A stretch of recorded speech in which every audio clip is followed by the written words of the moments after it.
न इधर न उधर, हर खबर की पूरी खबर, न लाग लपेट न खबरों में खोट। आप देख रहे हैं एबीपी रिपोर्ट। नमस्कार, मैं हूं अवधेश और एबीपी रिपोर्ट की शुरुआत करेंगे। सबसे पहले आपको बताएंगे वो 4 बड़ी खबरें जिस पर देश भर की निगाहें बनी हुई हैं और इन पर आपको विस्तार से जानकारी देंगे। पहली खबर है अग्नितांडव की, जिसमें 17 लोगों की जान चली गई। इसमें देश के बड़े नेताओं ने अपनी शोक संवेदना जाहिर की है। ज्योति मल्होत्रा के पाकिस्तान कनेक्शन के अब तक 4 किरदार सामने आए हैं। पहला, एहसान उर रहीम उर्फ दानिश, जिससे ज्योति की मुलाकात दिल्ली में मौजूद पाकिस्तान हाई कमीशन में हुई। दूसरा किरदार अली अहवान, जिसने दानिश के कहने पर ज्योति की पाकिस्तान यात्रा पर रहने की व्यवस्था की और इसी ने आईएसआई के अधिकारियों से उसकी मुलाकात करवाई। तीसरा किरदार, यहीं पर ज्योति की मुलाकात शाकिर से हुई, जिसका नंबर ज्योति ने अपने मोबाइल में जट रंधावा के नाम से सेव किया। वहीं चौथे किरदार का नाम राणा शहबाज बताया जा रहा है। तो ये वो किरदार हैं जो ज्योति से जुड़े हुए हैं। ज्योति मल्होत्रा की कॉलिंग और चैटिंग हिस्ट्री से पता चला कि वो पाकिस्तान से जुड़े इन सभी किरदारों से लगातार संपर्क में थी। आरोप है कि इस दौरान उसने देश से जुड़ी कई संवेदनशील जानकारी पाकिस्तान तक पहुंचाई। खास बात ये रही कि ज्योति ने पाकिस्तान यात्रा की बात अपने पिता से भी छिपा कर रखी। पाकिस्तान जब गई तो उसके बारे में उसने आपको जानकारी दी कुछ कि मैं पाकिस्तान जाने वाली हूँ, मैं वहाँ? मेरे को नहीं पता जी इस चीज का। पाकिस्तान के लिए जासूसी में बेटी का नाम आना हरीश मल्होत्रा को झटका देने वाला है। वहीं इस मामले में सुरक्षा एजेंसियां एक्शन में हैं। एबीपी न्यूज की टीम हिसार में मौजूद ज्योति के घर में उसके कमरे में पहुंची, जहां बैठकर वो अपना काम करती थी। तो कमरे में रखा सारा सामान बिखरा नजर आया। बताया जा रहा है कि हरियाणा पुलिस ने ज्योति की गिरफ्तारी के बाद घर में मौजूद हर एक सामान को खंगाला और जो भी संदिग्ध लगा उसे अपने साथ लेकर गई। ये देखिए, ये जो बॉक्स खुले हुए हैं इनको खोलकर देखा गया है। तमाम जो यहाँ पर चीजें हैं उनकी तलाशी प्रॉपर तरीके से पुलिस ने ली है कि क्या वाकई यहाँ पर कुछ छूटा तो नहीं गया है। ये ज्योति ने कोविड के वक्त ट्रैवल ब्लॉगिंग शुरू की थी। इस दौरान वो पाकिस्तान, इंडोनेशिया, नेपाल समेत कई देशों में गई। भारत में कश्मीर समेत कई राज्यों की यात्रा की, जिसके बारे में सुरक्षा एजेंसियां जानकारी जुटा रही हैं। पाकिस्तान के लिए जासूसी का मामला केवल ज्योति मल्होत्रा तक सीमित नहीं है, बल्कि एक बड़े नेटवर्क का खुलासा हुआ है। पुलिस ने हरियाणा, पंजाब से ताल्लुक रखने वाले अन्य कई आरोपियों को गिरफ्तार किया है। एक आरोपी गजाला, जो कि पंजाब के मलेर कोटला की रहने वाली है। आरोपी देवेंद्र सिंह ढिल्लो को पुलिस ने कैथल से गिरफ्तार किया। एक और आरोपी अरमान का ताल्लुक हरियाणा के नूह से है। वहीं नोमान इलाही नाम के आरोपी का कनेक्शन यूपी के कैराना से है। इसके अलावा यासीन मोहम्मद की गिरफ्तारी की गई है। तो ये जो पूरे कनेक्शन से जांच में सामने आ रहे हैं, बताया जा रहा है कि ये सभी लोग पाकिस्तानी हाई कमीशन में तैनात दानिश के संपर्क में थे और कोडनेम के जरिए बात होती थी। वहीं सुरक्षा एजेंसियों की नजर जासूसी के कैराना एंगल पर भी जमी हुई है। एजेंसियों की आशंका है कि नोमान इलाही आईएसआई का बड़ा मोहरा हो सकता है, क्योंकि कैराना के कई मुस्लिम परिवारों के रिश्तेदार पाकिस्तान में रहते हैं और सूत्रों के मुताबिक कैराना के कई लड़के पाकिस्तान में आईएसआई हैंडलर्स की तरह काम कर रहे हैं। इनमें इकबाल काना, दिलशाद मिर्जा, हमीदा और शाहिद का नाम सामने आ रहा है। एजेंसियों की कैराना पर नजर इसलिए भी है क्योंकि पहले भी कैराना से कई गिरफ्तारियां की जा चुकी हैं। और इस बीच एक बड़ी खबर आ रही है, उसका रुख कर लेते हैं। पाकिस्तान में लश्कर का टॉप कमांडर अबू सैफुल्लाह ढेर कर दिया गया है। सिंध में लश्कर कमांडर अबू सैफुल्लाह को ढेर किया गया। अज्ञात शख्स ने सैफुल्लाह को गोली मार दी। ये बड़ी खबर आ रही है और इस वक्त की बहुत बड़ी खबर है। और बड़ी खबर यह है कि पाकिस्तान में लश्कर का टॉप कमांडर अबू सैफुल्लाह ढेर कर दिया गया है। सिंध में लश्कर कमांडर अबू सैफुल्लाह को एक अज्ञात शख्स ने गोली मार दी। लश्कर का डिप्टी कमांडर था सैफुल्लाह उर्फ राजुल्लाह निजामनी। नेपाल में लश्कर का काम सैफुल्लाह संभालता था। आतंकी गतिविधियों के लिए आर्थिक मदद मुहैया कराता था और नागपुर में आरएसएस मुख्यालय पर हमले का ये साजिश करता था। तो इस वक्त की बड़ी खबर है और बड़ी खबर जो है ये पाकिस्तान की जो आतंक परस्त व्यवस्था है उसके लिए हालांकि बुरी खबर है, क्योंकि टॉप कमांडर अबू सैफुल्लाह ढेर कर दिया गया है। एक अज्ञात हमलावर ने उसे गोली मार दी। नागपुर में आरएसएस मुख्यालय पर हमले का यह साजिश करता भी रहा था। अब बात करते हैं हैदराबाद की। हैदराबाद में चार मीनार के पास भीषण अग्निकांड हुआ, जिसमें जिंदा जलकर 17 लोगों की जान चली गई। मरने वालों में 8 बच्चे भी हैं। तमाम लोगों के घायल होने की भी खबर है। सुबह करीब 6 बज रहे थे। तभी गुलजार हाउस में बनी एक बिल्डिंग आग की लपटों में घिर गई। घटना के समय बिल्डिंग में 30 लोग मौजूद थे। इसमें कई लोग घायल हुए तो कई लोगों की सांसें थम गई। छत के ऊपर दिख रहा धुएं का यह मंजर बता रहा है कि आग कितनी भीषण थी। इसे बुझाने के लिए दमकल की 11 गाड़ियां लगाई गई, जिन्होंने कई घंटे की मशक्कत के बाद आग पर काबू पाया। बिल्डिंग के ग्राउंड फ्लोर पर दुकानें थी, जबकि ऊपर के फ्लोर पर लोग रहते थे। बिल्डिंग में सिर्फ एक सकरी सीढ़ी थी, जिसके चलते लोग बाहर नहीं निकल पाए और दम घुटने से कई लोगों की जान चली गई। हादसे में जिन 8 बच्चों की जान गई है, उनमें सभी 7 साल से छोटे हैं। आग इतनी भीषण थी कि बिल्डिंग के अंदर सब कुछ राख हो गया। बताया जा रहा है कि कई लोगों की मौत नींद में ही हो गई थी। शुरुआती जांच में शॉर्ट सर्किट के चलते हादसे की बात सामने आ रही है। पिछले कुछ सालों की बात करें तो हैदराबाद में यह सबसे बड़ा अग्निकांड है। लोग इस हादसे को लेकर गुस्से में हैं, क्योंकि अगर सिस्टम में खामियां न होती तो कई लोगों की जान बचाई जा सकती थी। सुबह 10 बजे के करीब केंद्रीय मंत्री जी किशन रेड्डी घटनास्थल पर पहुंचे तो लोगों ने सिस्टम के फेल होने की पोल खोल दी। पानी नहीं था, पानी नहीं था। फायर ब्रिगेड आके पानी चालू नहीं करा। 7:38 तक पानी नहीं चालू करे सर। 1.5 घंटा में तो बच्चा ही नहीं था। 1 साल का बच्चा था। दोपहर में हैदराबाद से सांसद असदुद्दीन ओवैसी भी घटनास्थल पर पहुंचे और पीड़ित परिवार से मुलाकात की। एक खानदान जो पिछले 125 साल से इस इलाके में रह रहा है, उन्हीं के इमीडिएट फैमिली मेंबर्स 17 लोगों की आज मौत हुई है। बड़ी तकलीफदेह बात है, अफसोसनाक बात है। लोगों के अंदर सिस्टम की नाकामी को लेकर गुस्सा है, क्योंकि अगर सिस्टम ने साथ दिया होता तो शायद इतने लोगों की जान नहीं जाती। ऑपरेशन सिंदूर के बीच भारतीय सेना को सशक्त बनाने के लिए बड़ा कदम उठाया गया है, जिसके तहत सेना को गोला बारूद खरीदने के लिए 40,000 करोड़ रुपए मिलने जा रहे हैं। रक्षा अधिग्रहण परिषद की बैठक में इस खरीद को मंजूरी दी गई है।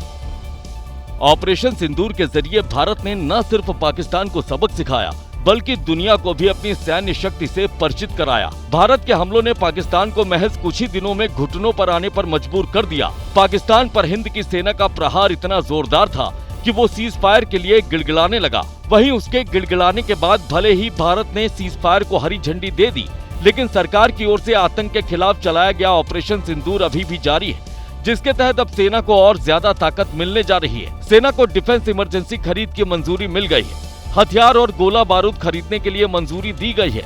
सेना को गोला और बारूद खरीदने के लिए 40,000 करोड़ रुपए मिलेंगे।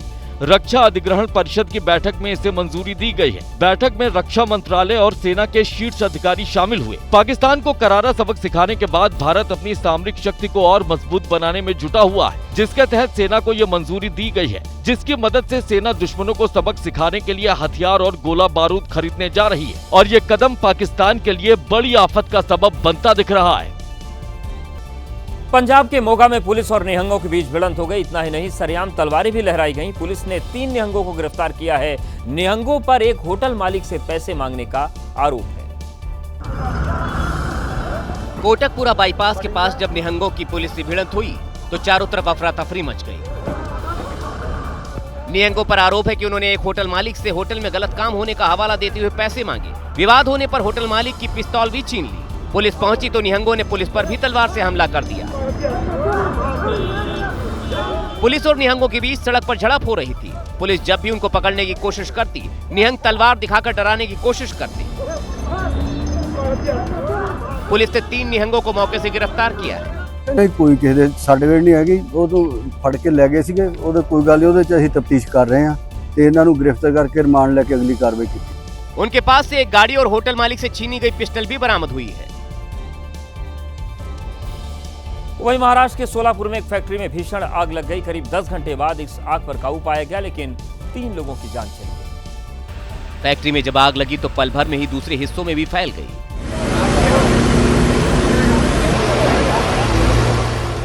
वीडियो में देख सकते हैं कि आग पूरी फैक्ट्री में लगी हुई है। आग बुझाने के लिए दमकल की गाड़ियां मशक्कत कर रही हैं।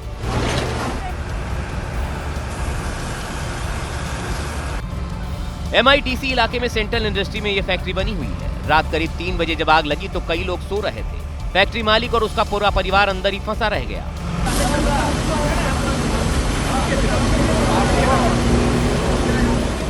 फैक्ट्री में आग लगने से 3 लोगों की मौत हो चुकी है। आतंकी ठिकानों पर हमले से पहले पाकिस्तान को संदेश देने वाले बयान पर राहुल गांधी ने विदेश मंत्री एस जयशंकर को घेरा है। इस पर सियासी पारा चढ़ गया। बीजेपी ने राहुल पर पाकिस्तान की भाषा बोलने का आरोप लगाया है। दरअसल राहुल गांधी ने विदेश मंत्री एस जयशंकर के बयान की एक क्लिप एक्स पर पोस्ट की और पाकिस्तान को हमले से पहले सूचना को क्राइम बताया। सवाल किया, इसके चलते भारतीय वायुसेना ने कितने विमान खो दिए। राहुल गांधी का ये ट्वीट अब पाकिस्तान में चर्चा का विषय बना हुआ है। सिर्फ भारतीय मीडिया अपनी हुकूमत से पाकिस्तान के हाथों अपने तैयारों की तबाही का सवाल नहीं कर रहा, बल्कि भारत की सबसे बड़ी ऑपोजिशन ने भी ये सवाल उठाना शुरू कर दिए हैं। राहुल गांधी का ट्वीट पाकिस्तानी मीडिया की सुर्खियां बना तो बीजेपी आक्रामक हो चली। तो पाकिस्तानी बोल रहे हैं, उसकी कार्बन कॉपी क्यों राहुल गांधी जी बोल रहे हैं? बीजेपी कांग्रेस पर चौतरफा हमले कर रही है तो वहीं कांग्रेस नेता राहुल गांधी के बचाव में जुट गए हैं। इस बीच विदेश मंत्रालय ने सफाई जारी कर एस जयशंकर के बयान के गलत तरीके से पेश करने की बात कही है। ऑपरेशन सिंदूर का संदेश दुनिया तक पहुंचाने के लिए बनाए गए प्रतिनिधिमंडल में कांग्रेस की ओर से गौरव गोगोई और नासिर हुसैन का नाम दिया गया था। इस पर बीजेपी ने सवाल खड़े किए और इस पर सियासत गर्म होती हुई दिख रही है। And their idea of sending delegation is to expose Pakistan. But this MP from Assam has never criticized Pakistan during the peak of conflict also. He will only post tweets indirectly.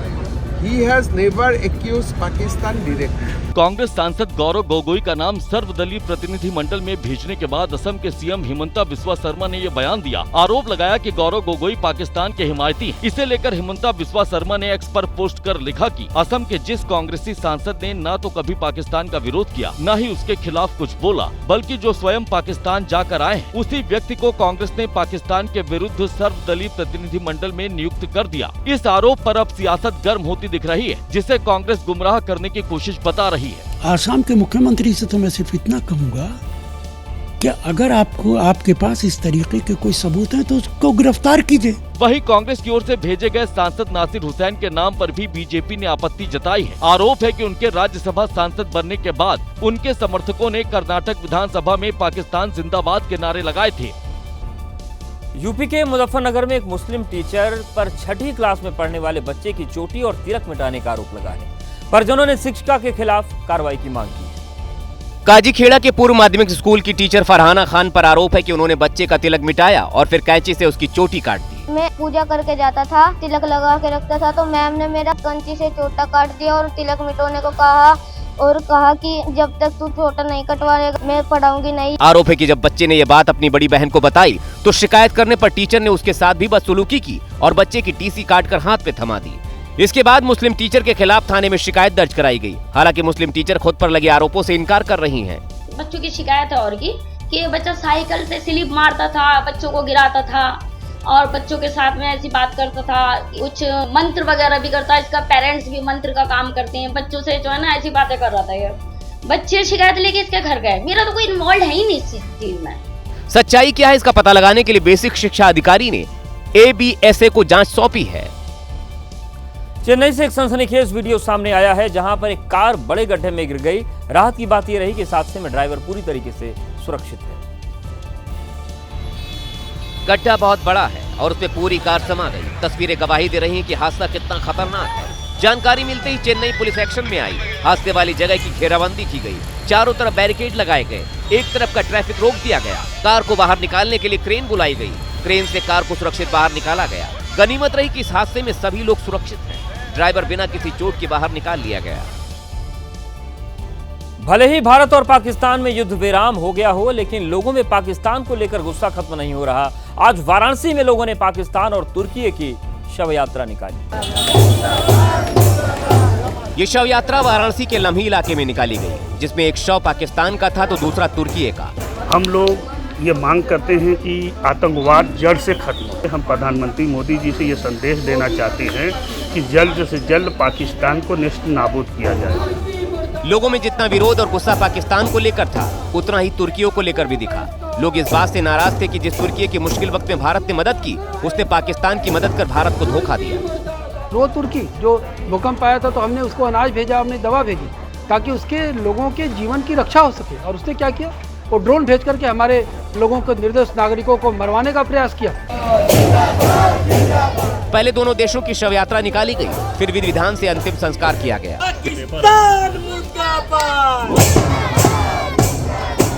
इस प्रदर्शन में हिंदू और मुस्लिम दोनों शामिल थे। बड़ी बात ये रही कि महिलाओं ने भी बढ़ चढ़कर हिस्सा लिया। दिल्ली के सरोजनी नगर मार्केट में आधी रात बुलडोजर ने हड़कंप मचा दिया। एनडीएमसी के करीब 500 दुकानों के छज्जों को तोड़कर अतिक्रमण हटाया। दुकानदारों का आरोप है कि एनडीएमसी का एक्शन गलत तरीके से किया गया है। जिस बाजार में कभी तिनका रखने की भी जगह नहीं होती थी, ये नजारे वहां के हैं। एनडीएमसी के एक्शन के बाद पहले सुबह बताने के लिए काफी है कि यहाँ रात में क्या हुआ। सरोजनी नगर बाजार में दुकानों के आगे बड़े बड़े शेड को एनडीएमसी ने ध्वस्त कर दिया। दुकानदारों ने अवैध अतिक्रमण के खिलाफ एनडीएमसी के एक्शन को गैरकानूनी बताया। ये दिल्ली हाई कोर्ट का स्टे हमारे पास 2011 में हमें दिल्ली हाई कोर्ट ने हमें हमारे पेपर देख के हमें बिठाया था और पूरी छतरी उतरी की पूरी अलाउ थी। इन्होंने इतनी गुंडागर्दी करके छतरी हमारी तोड़ दी है। अगर हम अनऑथराइज बैठे हैं तो एनडीएमसी ने हमारा किराया क्यों जमा करा? इससे पहले जैसे ही एनडीएमसी के बुलडोजर सरोजनी नगर बाजार पहुंचे, दुकानदारों में हड़कंप मच गया। जिसको पता चला रात में ही बाजार पहुंच गया। एनडीएमसी के एक्शन का विरोध रात से ही शुरू हो गया। 42 टेम्परेचर चल रहा है दिल्ली शहर के अंदर, कहाँ कस्टमर रुकता हैगा? और ये आज से नहीं लगी हुई है, 30-30, 40-40 साल से ओनिंग लगी हुई है। इसका हम विरोध करते हैं। दुकानदारों का आरोप है कि एनडीएमसी ने अवैध दुकानों के साथ साथ वैध दुकानों पर भी एक्शन लिया है और इसका विरोध वो जारी रखेंगे। यूपी के मुजफ्फरनगर में उस वक्त हड़कंप मच गया जब एक बस वर्कशॉप में अचानक भीषण आग लग गई। आग इतनी भीषण थी कि कुछ ही देर में आग के लपटों ने पूरे वर्कशॉप को अपनी चपेट में ले लिया। आग से वर्कशॉप में खड़ी 3 बसें और एक 2 चेन गाड़ी जलकर राख हो गई। आप अंदर बन जाओ। भयंकर आग का धुआं और आग की लपटों को कई किलोमीटर दूर से देखा जा सकता था। जहां आग लगी वो बस की एक बड़ी वर्कशॉप, जिसमें उस वक्त 20 से 25 बसें वर्कशॉप में मौजूद थी। वो तो भला हो फायर ब्रिगेड की टीम का, जिसने समय रहते कई बसों को जलने से बचा लिया, नहीं तो हादसा और भी ज्यादा भयानक हो सकता था। यहाँ अन्य बसें जो खड़ी हुई थी वहाँ आग को न बढ़ने पाए, इसलिए अथक प्रयास करके आग को आगे बढ़ने से रोका गया और तीनों बसों में और एक जो छोटी गाड़ी थी उसको घेर करके आग को जो पूरी तरह से बुझा दिया गया। स्थानीय लोगों का कहना है कि अगर थोड़ी सी भी देर हो जाती तो हादसा और भी बड़ा हो जाता। पुलिस और दमकल विभाग आग लगने की वजहों की तलाश में जुटे हैं। कांग्रेस सांसद शशि थरूर केंद्र सरकार की तारीफ कर अपनी पार्टी के निशाने पर हैं, लेकिन राजस्थान के कांग्रेस विधायक उसी राह पर चल पड़े हैं और राजस्थान के सीएम की जमकर तारीफ कर रहे हैं। राजस्थान की सियासत में ऐसा नजारा देखने को मिला जैसा आमतौर पर देखने को नहीं मिलता। आभारी हूँ मैं आपका जीवन भर के लिए। आपने वो काम कर दिया जो धरती पे कोई नहीं कर सकता। कर्जू के देवता हो। आपके एकदम समक्ष बैठ के कहूँगा कि ऐसा महान व्यक्ति कोई मिला नहीं मेरे को। ये सारी बातें उन्होंने फोन पर सीएम भजनलाल शर्मा से की। 5 बार के विधायक श्रवण कुमार की गिनती कांग्रेस के वरिष्ठ विधायकों में होती है। श्रवण कुमार झुंझुनू जिले की सूरजगढ़ सीट से विधायक हैं। विधानसभा सत्र के दौरान श्रवण कुमार ने कहा था कि अगर पानी की समस्या दूर नहीं हुई तो 2026 में वो प्राण त्याग देंगे। भजनलाल सरकार ने झुंझुनू और आसपास में पेयजल की किल्लत को दूर करने के लिए कुंभाराम जल परियोजना शुरू करने का ऐलान किया है, जिससे श्रवण कुमार भजनलाल शर्मा के मुरीद हो गए। अब बात बिहार की करते हैं। बिहार में नीतीश कुमार के सहयोगी रहे पूर्व कैबिनेट मंत्री आरसीपी सिंह ने प्रशांत किशोर से हाथ मिलाकर अपनी पार्टी का विलय जनसुराज में कर लिया है। प्रशांत किशोर ने आरसीपी सिंह को अपना बड़ा भाई बताया और पटका पहनाकर पार्टी में स्वागत किया। भाई, मैंने पहले कहा कि आरसीपी जी हमारे बड़े भाई जैसे हैं। बिहार में समाज और राजनीति की समझ रखने वाले सबसे बेहतर लोगों में से हैं, तो उनकी भूमिका इस व्यवस्था को बनाने वालों की होगी, इसको लीड करने वालों की होगी।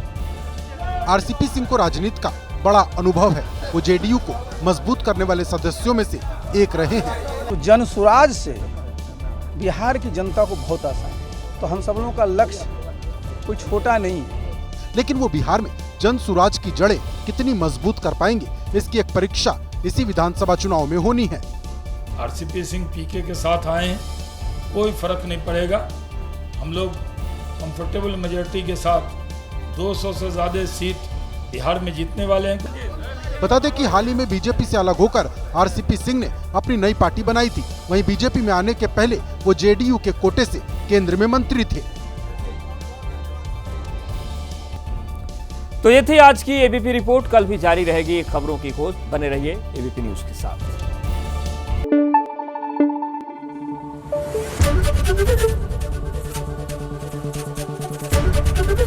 एबीपी न्यूज आपको रखे आगे।